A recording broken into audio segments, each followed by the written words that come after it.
I was led into a simple room that looked like an interrogation room. A seemingly gentle police officer motioned for me to sit down. According to your sister-in-law Brooklyn, the kerosene you gave her was actually gasoline, which caused the kerosene stove to catch fire. When asked where I stored the kerosene, I explained that I had recently changed the location. About 3 months ago, I noticed an increase in kerosene consumption, so I suspected theft. I moved the kerosene to a locked storage shed and replaced it with gasoline in the storage box. The police officer stared at me intently. It was an unpleasant gaze. Thinking calmly, I began to realize that my actions were indeed strange. If gasoline was placed where kerosene used to be, someone might mistakenly take it. Excuse me for saying this, but you suspected that Brooklyn was stealing kerosene, didn't you? So you placed gasoline where the kerosene used to be, hoping that something would go wrong, is that correct? I looked up at the police officer's face. He had a sharp look in his eyes, trying to uncover the truth of the incident, despite his seemingly gentle demeanor. As I struggled to find words, someone came running towards the room we were in. Elena! It was my husband, Santiago. He was still in his suit, probably just finished with work. For some reason, he was holding our son Caden's game console. After catching his breath, he spoke clearly and firmly to the 2 police officers.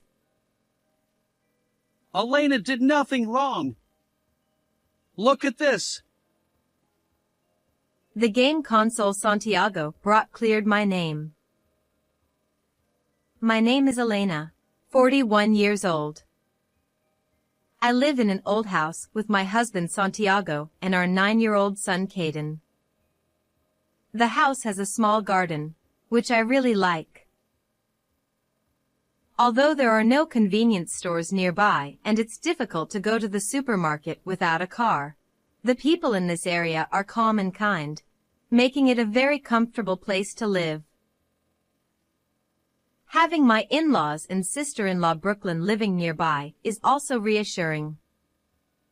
When our entire family caught the flu when Caden was little, my in-laws came to take care of us. Having reliable relatives nearby is very comforting. Excuse me, Elena. Brooklyn called out as she frequently visited my house. Unlike her relatively quiet brother Santiago, Brooklyn had a straightforward personality and spoke her mind clearly, which made me feel uncomfortable at first. Elena, you need to keep all the windows open.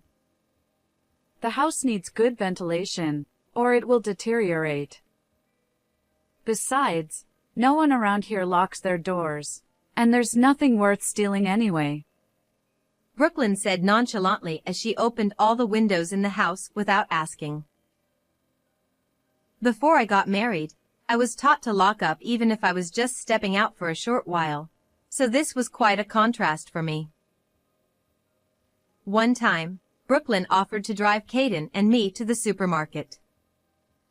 As I was about to lock up, she looked at me in disbelief. Hey, you can't lock the house, she said. I froze at the front door, holding the key. What? Why? I blurted out. If someone tries to break in while you're out and finds the door locked, what do you think they'll do? They'll set the house on fire, she explained. What? Really? I responded, confused. In this area, we don't lock up. We leave some money in a visible spot, Brooklyn said proudly. That way, if a burglar does break in, they'll just take the money and leave quickly. still holding the key. I wondered if this was an American thing. After a few seconds of silence, I put the key back in my bag, leaving the house unlocked. I decided to follow Brooklyn's advice in her presence, not wanting to dismiss my sister-in-law's opinion. Despite this, I felt uneasy about not locking the front door. Brooklyn often mocked my carefulness to Caden, calling me overly anxious, which made Caden tease me as well. Mom, if you lock all the doors, the neighbors will worry. Caden said, echoing Brooklyn's story about burglars setting fire to locked houses. I sighed. Initially, I appreciated Brooklyn playing with Caden, but seeing him influenced by her words made me feel a bit down. Moreover, Brooklyn had become quite comfortable in our home, and her behavior started to seem a bit presumptuous. One day, Brooklyn took home the meal I had prepared in advance without asking. When I opened the fridge and saw that the food I had stored in a container was gone, I thought maybe Santiago had eaten it as a snack with his drink. Huh? I didn't eat it. Oh, I saw Brooklyn take something from the fridge when she left earlier. Hey, you should have told her not to do that. Well, she's been playing with Caden, so cut her some slack, okay? I closed the fridge door with a pout. As I washed my hands to start preparing dinner, I suddenly felt the urge to check the bathroom. Huh! The amount of cosmetics I usually use has decreased. The position of my hairbrush had changed, giving the impression that someone had used it. I sighed softly and went back to the kitchen to check the shelf where I stored snacks. The chocolates and potato chips I had bought for Caden were gone. This is a bit much. Muttering to myself, I tried to understand the uneasy feeling welling up inside me. At dusk, I went out to the garden to clear my mind, looking at the red light streaming through the window. In the garden, Caden was engrossed in his game console. Playing games even in the garden. I sighed and watched the sun set behind the mountains. It was beautiful. But after a little more gazing, I had to start preparing dinner. Mom, look at this. Caden turned the game console screen towards me, so I turned my back to the sunset. All right, I need to start preparing dinner. Mom, here. Doesn't this look weird? I don't understand games. You should study a bit before dinner. Caden, still holding the game console, pouted and dropped his shoulders. Leaving him there, I went back to the kitchen. No good. I still feel this uneasy lump in my chest.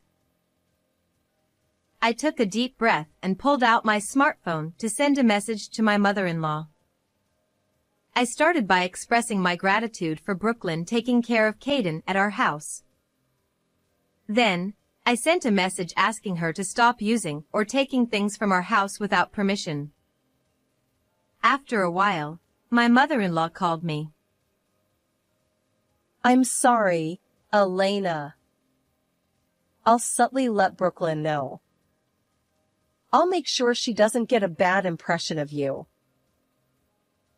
My mother-in-law is truly a wonderful person who can be so considerate. From that day on, Brooklyn continued to visit our house and play with Caden as usual, but she stopped using or taking things from our house without permission. I didn't know how my mother-in-law conveyed the message, but I was deeply relieved that the issue was resolved without any awkwardness. After this matter was peacefully resolved, another problem arose in our house the following Sunday. At night, after Caden had fallen asleep, I was doing the household accounts and noticed that the kerosene expenses had increased. Even though it had gotten a bit warmer recently and we were using the kerosene heater less frequently. Flipping through the pages of the household account book, I saw that the price had suddenly increased from 3 months ago. Come to think of it, Santiago had been frequently going to the gas station to buy kerosene recently. Just then, Santiago came out of the bath and entered the living room. I handed him the household account book as he sat down across the table and was about to drink a can of beer. Recently, the kerosene expenses for the house have been abnormally high. It's been like this for 3 months. Huh? Oh, you're right. I don't feel like we've been using that much, but now that you mention it, I did notice that the kerosene stored outside has been depleting quickly. I felt a bit uneasy. In our house, we stored kerosene next to the garbage disposal area, a little away from the entrance. Although it was kept in a storage box, it wasn't locked. Even though it was within our property, anyone could take it, so I felt a bit uneasy thinking that maybe a neighbor was stealing it. Well, we don't know who might be stealing it, but let's stop storing it outside. The shed has a shutter, and although it's a bit of a hassle, it would be safer to store it there. It felt a bit wasteful to have an empty storage box that we had bought. It's a bit of a hassle, but we have no choice. How about we put the gasoline we use for the lawnmower in the storage box? I see. That would be convenient for when I do yard work. Let's do that. The can with the gasoline is clearly labeled gasoline, so if someone is only stealing kerosene, they won't take it, right? Well, if they start stealing the gasoline too, we'll deal with it then. Santiago smiled and took a big gulp of his beer. 2 days later, when I returned home from my part-time job, I was met with an unexpected sight at the entrance. There stood Caden with a troubled expression and a police officer.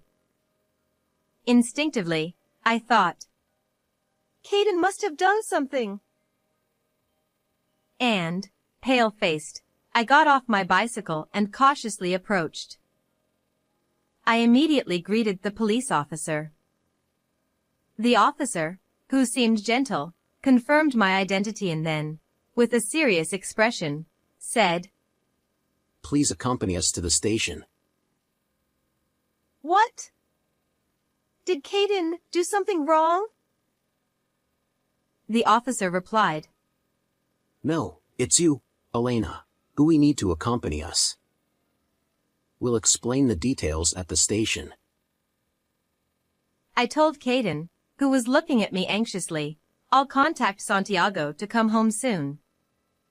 And then I was taken to the police station in a patrol car. Upon arriving at the police station, I felt a tense atmosphere.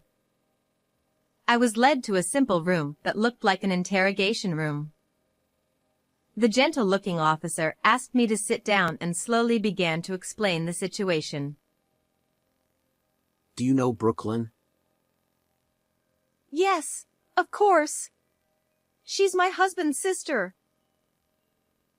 Actually, this morning, there was a fire at Brooklyn's house. The doghouse outside caught fire. I listened to the officer's story with my head tilted. To summarize, there was a small doghouse in Brooklyn's yard, and it caught fire while being heated with a kerosene stove. A neighbor noticed the fire and evacuated the dog, but the doghouse was completely burned down. The doghouse was in the shade, so it was cold, and they had taken the kerosene stove from inside the house to warm the doghouse. I felt a slight headache. If the dog outside was cold, why not keep it inside the house during the cold season instead of using a kerosene stove outside? Well, that might be a matter of the owner's perspective, but what puzzled me was why I was contacted about the fire caused by the kerosene stove. The gentle-looking officer, with a troubled expression, said, Brooklyn mentioned that she called you several times. Haven't you heard? I took out my smartphone from my bag and saw numerous missed calls from Brooklyn. I hadn't noticed because it was on silent mode, but there were also several voicemail messages. After informing the officer in front of me, I played the voicemail messages, and a loud angry voice echoed in the interrogation room. How dare you deceive me? It's your fault the doghouse burned down. I'll make sure you take responsibility. Hearing Brooklyn's angry voice from the phone speaker, I stiffened, but I couldn't ignore the part where she accused me of deceiving her. As soon as I turned to face the police officer, he opened his notebook and began to explain calmly. According to Brooklyn, the kerosene you gave her was actually gasoline, which caused the kerosene stove to catch fire. He said. No. I never gave Brooklyn either kerosene or gasoline, I exclaimed. The police officer, still looking calm, furrowed his brow slightly as he stared at his notebook. He seemed to be considering that one of us must be lying since our stories didn't match. When asked where I stored the kerosene, I explained that I had recently changed the location and put a can of gasoline in the storage box instead. I see. And why did you do that? The officer asked. About 3 months ago, I noticed an increase in kerosene consumption, so I suspected theft. I moved the kerosene to a locked warehouse and replaced it with gasoline in the storage box, I explained. So, someone was stealing the kerosene, and you replaced it with gasoline in that spot, is that correct? The officer clarified. Yes, I replied, feeling his intense gaze on me. It was an uncomfortable look. Thinking it over calmly, I realized that my actions might indeed have been strange. Regardless of who was stealing the kerosene, if gasoline was placed where the kerosene used to be, someone might mistakenly take it. Although the containers for kerosene and gasoline are clearly different, if the storage box only had kerosene before, it's not impossible for someone to make a mistake. The officer continued. Forgive me for saying this, but you suspected Brooklyn of stealing the kerosene, so you placed gasoline there, hoping something would go wrong? I looked up at the officer in surprise. He had a sharp look in his eyes, determined to uncover the truth of the incident. As I struggled to find words, someone came running towards our room. The door was flung open, and it was Brooklyn. Excuse me. I'm in the middle of questioning Elena. The officer said. You! Don't try to weasel out of this. The kerosene I got from your house caused the fire. You didn't even answer your phone. You'll pay for this. Brooklyn shouted, ignoring the officer's attempts to stop her.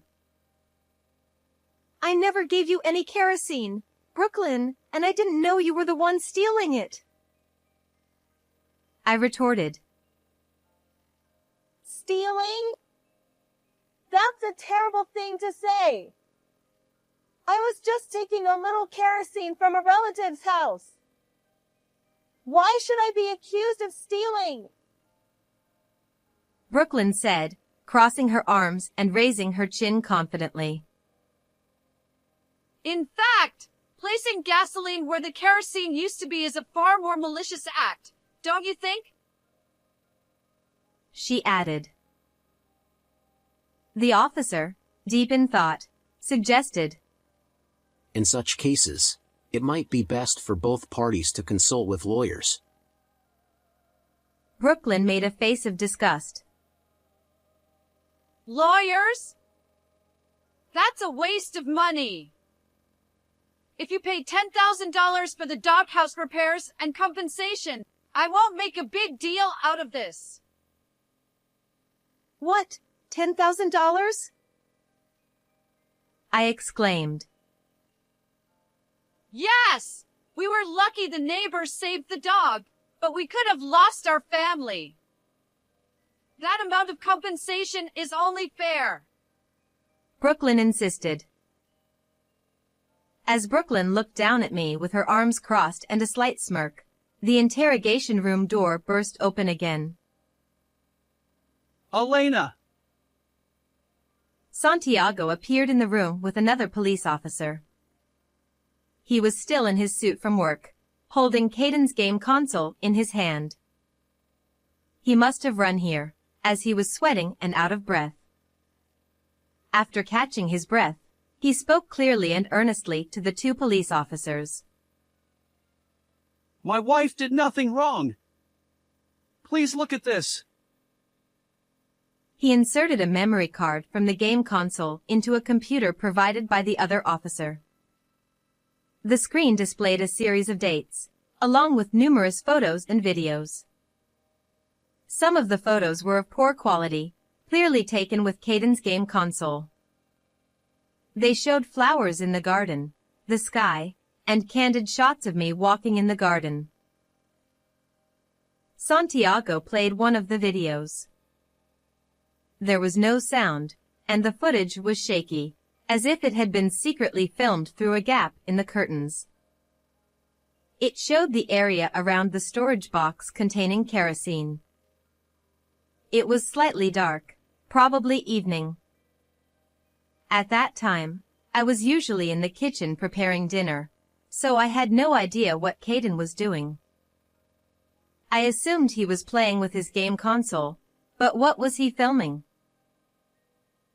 In the video, a figure appeared, looking around nervously. They were holding a small kerosene tank and quickly transferred the kerosene from the storage box into their own tank. I couldn't help but gasp. The person was unmistakably Brooklyn. Brooklyn covered her mouth with her hand as she watched the screen. Wait a minute. Yes, I took the kerosene without permission. But we're family, aren't we? A little bit shouldn't be a problem. The real issue is that you replaced the kerosene with gasoline. I see. So, Brooklyn was stealing the kerosene. However, the current issue is who is responsible for her mistakenly using gasoline. Please watch this video as well. This was taken 2 days before the doghouse fire, after I heard about the kerosene thefts. I secretly installed a surveillance camera without telling my wife. This video was clearer than the previous one. It showed Brooklyn opening the storage box and transferring gasoline from a metal can to a plastic tank. She did this with practiced ease. Look here. Pay close attention. He paused the video and zoomed in on the can Brooklyn was handling. It was clearly labeled in large letters. Caution. Gasoline. If necessary, I can bring the actual can. The label is much larger and clearer than usual. I made the label myself. But I accidentally put it in. The gasoline can is metal and clearly labeled. Brooklyn was in such a hurry to steal someone else's property that she didn't check properly. I wasn't in a hurry. The containers for kerosene and gasoline are completely different. Normally, you wouldn't mix them up. Brooklyn uses a can for refueling the lawnmower at home, so she can't claim ignorance. The officer reviewed the video and nodded deeply. Thank you. He said. Having seen the videos, it was clear who was at fault. The officer seemed to have no more to say. He took a brief statement about the fire and told us we could go home, as it was a family matter. Thanks to Santiago's calm actions, it was concluded that the cause of the fire was Brooklyn's own fault. However, we reflected on the fact that it was wrong to leave gasoline in a place accessible to anyone and not lock it up. Regarding this incident, Brooklyn's lies were exposed, and it was revealed that she had been stealing kerosene, leading to discussions about whether to file a police report. Santiago's mother desperately apologized to us. I'm truly sorry. I'm really sorry. Please don't apologize so much. I'm the one at fault. The two of them desperately apologized in front of our house on Sunday morning. Seeing her mother apologize on her behalf, Brooklyn seemed to feel something. She stood next to her mother, tears in her eyes, and apologized to Santiago and me. Raise your faces. Mom. Brooklyn. At Santiago's gentle words, both his mother and Brooklyn looked slightly relieved and raised their faces. I don't care if you stole kerosene or whatever. This is the countryside, and people who steal are doing it because they're in need. I can understand that. Yes, that's right. I couldn't say that I was in need. But you were planning to blame Elena for mistaking kerosene for gasoline, weren't you? Don't mess with me. You're not just a thief, but a fraud too. I was surprised to see the usually gentle and mild Santiago so angry and tried to stop him. That's enough. Brooklyn is reflecting on her actions. I will never forgive you. Don't ever show your face in front of me again. Brooklyn quietly said to me, I'm sorry. I didn't miss the slight tear in Santiago's eyes as he watched the two of them continue to apologize. I thought Santiago wasn't really angry. Of course, he was probably outraged that she tried to make me the perpetrator, but I didn't think he was so furious as to hurl such harsh words. But he got angry for me. In front of his mother and sister, when I couldn't say anything, he got angry on my behalf, including the amount of anger I should have felt. I felt a deep affection for Santiago, who wasn't used to getting angry. It seems Brooklyn had a hobby of going to gambling places for a long time and was saving money by acting brazenly at our house. I realized this after the kerosene incident, but now that I think about it, Brooklyn often took our food and frequently took our stock of toilet paper and soap. After we stopped inviting Brooklyn to our house, I checked the household budget a while later and was astonished to see how different the consumption of consumables was. My insensitivity to not notice this might have been the reason Brooklyn got carried away.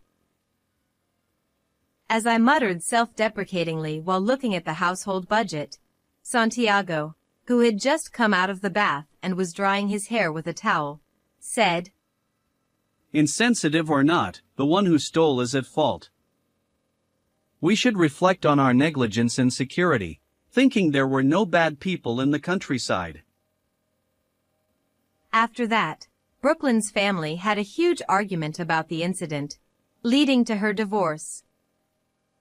Even so, she couldn't stop going to gambling places and was living alone in an apartment, working hard to earn money to go there, so no one could complain. A few months after the incident, Our lives were returning to normal. While I was weeding the garden, Caden was looking at the scenery with a digital camera. Mom, look at this. I had always misunderstood that Caden was just a kid who played games all the time. But he was always playing with the camera function of his game console. And when I bought him a digital camera, his interest shifted to photography. He started to care about the composition of the photos, and eventually, he said, I want to become a professional photographer. "A kid who always played games wants to be a photographer." Games are fun too. But now, taking photos is fun. I always want to do something fun. Caden seemed to take pride in the fact that his actions ultimately saved me. He showed me the screen of the camera again, saying, Look, look. Thinking that I might have prevented this incident if I had listened to Caden earlier made me feel a bit regretful. From now on, I want to discuss security measures thoroughly with Santiago. We decided to be thorough in locking doors and windows, which we had been doing casually until now, as a result of this incident. We shouldn't lower our security awareness just because it's the countryside or because it's peaceful. I love this place. It's quiet, beautiful, and everyone is nice. Even now, I think there are no burglars in such a countryside. Caden looked up at my face silently while holding the digital camera. That's why I think that by having a proper sense of security, others might follow suit, and this town will become an even safer place. As soon as I finished saying that, Caden took a picture of me with the digital camera. When I asked to see the photo, I saw myself with a strangely smug face. Well, it's fine. I'm educating my son to have a higher sense of security. Our laughter echoed in my beloved garden. How did you like this story? Please subscribe to the channel. See you in the next video.